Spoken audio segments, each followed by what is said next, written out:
Hello, my name is Diego, and today I will analyze how the captain's character in Stepping Crane's The Open Boat reflects on social and moral themes related to class, struggle, expectation of leadership, and moral tensions of the era.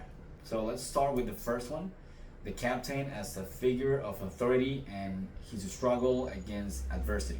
So the captain represents the traditional authority and the moral bearing expected of a man in the face of a disaster. So despite the suffering and despair, he feels, quote unquote, the master's mind is deeply rotted in the ship's timbers.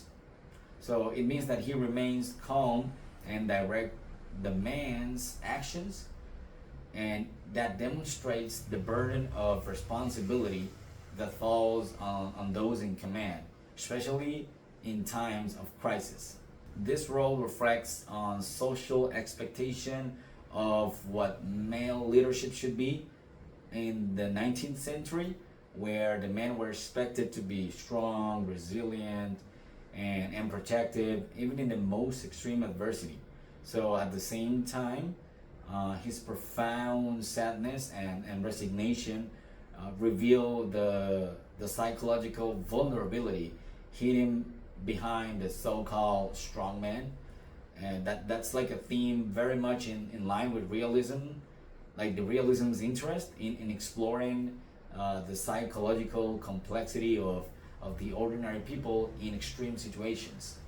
Number two, the captain's experience as a reflection of the struggle against the impersonal forces.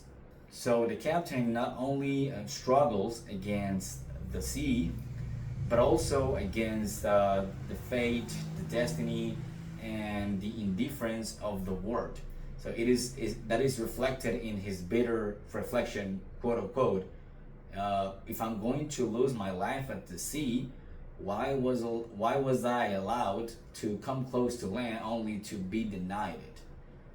So that's a phrase he said. So this lament highlights the confrontation between the man and the greater social or natural forces beyond his control.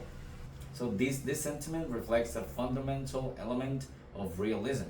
So this one is showing how ordinary human beings are at the mercy of the external forces or circumstances, and how the apparent justice of the cruelty of life does not correspond to the human morality, but to external forces. It also implies a social critique of institutional inefficiency or indifference, such as maybe the lack of assistance from the lifeguards despite the boat's proximity to the shore. Number three, so is the captain and the moral and ethical dimension of survival. So during the ordeal at sea, the captain must make practical but also ethical decisions. For example, when he ordered the boat to be emptied so it doesn't sink faster, or instructing on how to jump out during the shipwreck. So these actions actually reveal the moral tension of the character's face. So how it means like how to preserve their own lives and the lives of others in extreme situations. These kinds of dilemmas demonstrate Crane's concern, and it exposes the true human nature. So without idealization, in accordance with the realism's focus on everyday life and its ethical conflicts. So what is a conclusion we get from this?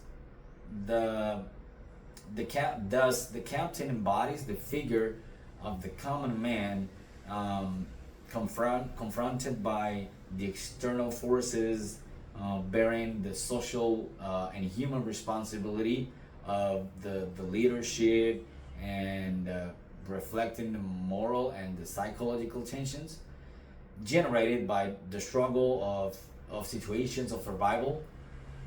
So his critical experience of fate and social order can be read as a window into the social, the cultural, and the moral themes of the time.